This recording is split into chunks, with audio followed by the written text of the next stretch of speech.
சங்கீதங்களின் புஸ்தகம் 81 அதனுடைய 7வது திருவசனம்.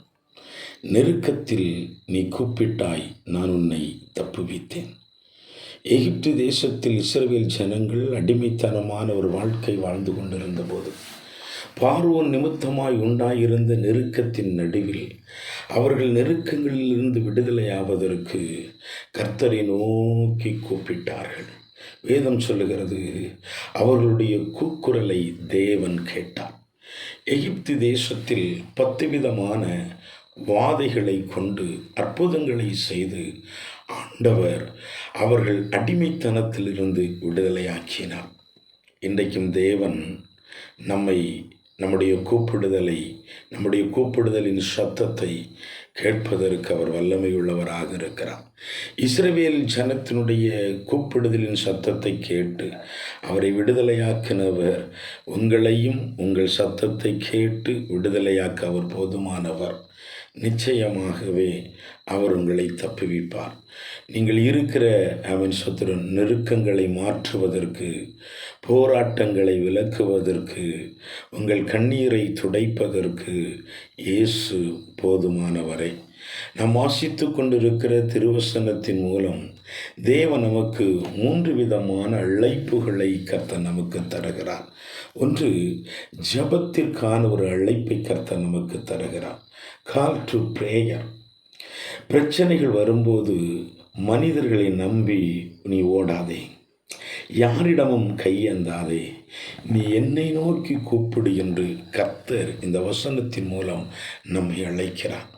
என்னை நோக்கி கூப்பிட்ட இஸ்ரவேல் ஜனத்தை விடுதலையாக்கின நான் உன் கூப்பிடுதலின் சத்தத்தை கேட்டு உன்னை நான் விடுதலையாக்குவேன். நீ என்னிடத்திலே பார், நீ என்னை நோக்கி கூப்பிடு, நீ என்னிடத்தில் ஜெபம் பண்ணு, நான் உன் கூப்பிடுதலுக்கு பதில் தருவேன் என்று ஒரு அழைப்பை கர்த்தர் நமக்கு தருகிறார்.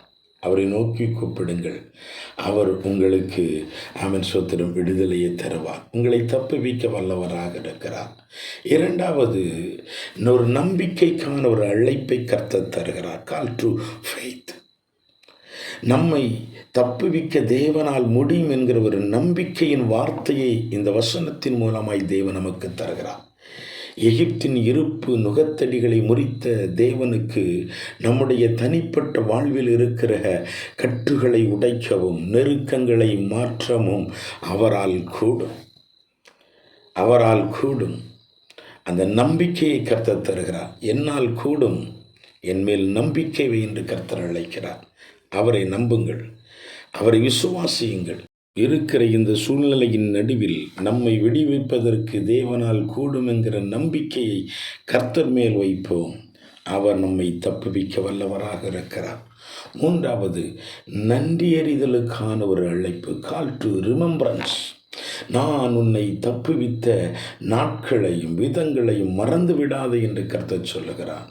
தொடர்ந்து எனக்கு கீழ்ப்படிந்து நட என்று கர்த்தர் அழைக்கிறார். என்னை கேட்கிற தேவ பிள்ளைகளே, கடந்த நாட்களில் தேவன் நமக்கு செய்த நன்மைகளை எண்ணி தெய்வத்திற்கு நன்றி உணர்வுள்ளவர்களாக நிற்போம். இன்றைக்கு இருக்கிற நெருக்கத்தின் நடுவில் அவர் நம்மை தப்புவிக்க வல்லவராக இருக்கிறார். என்னை கேட்கிற தேவ பிள்ளைகளே, என் நெருக்கத்தில், என் பிரச்சனையில், என் கண்ணீரில், என் போராட்டத்தில், இன்றைக்கு நான் அனுபவித்துக் கொண்டிருக்கிற சில கஷ்டமான சூழ்நிலைகளில் என்னை தப்புவிக்க யார் இருக்கிறார் என்று சொல்லுகிற எண்ணத்தோடு கூட வாழ்ந்து கொண்டிருக்கிற தேவ பிள்ளையே, உன்னை விடுவிக்க ஒருவர் இருக்கிறார். அவர் சொல்லுகிறார், நீ என்னை நோக்கி கூப்பிடு, என்மேல் நம்பிக்கை வை, நான் உனக்கு செய்த எல்லா நன்மைகளை நினைத்து என் அண்டையில் நன்றி உணர்வோடு கூட நில். இன்றைக்கு இருக்கிற உன் நெருக்கத்திலிருந்து நான் உன்னை தப்புவிப்பேன் என்று கர்த்தர் வாக்கு பண்ணுகிறார்.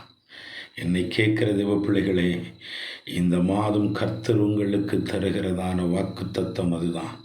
நெருக்கத்தில் நீ கர்த்தரை நோக்கி கூப்பிடு, அவருடைய வார்த்தைகளின்படி அவருடைய சமூகத்தில் நில், அவர் உன்னை தப்புவிக்க வல்லவராக இருக்கிறார்.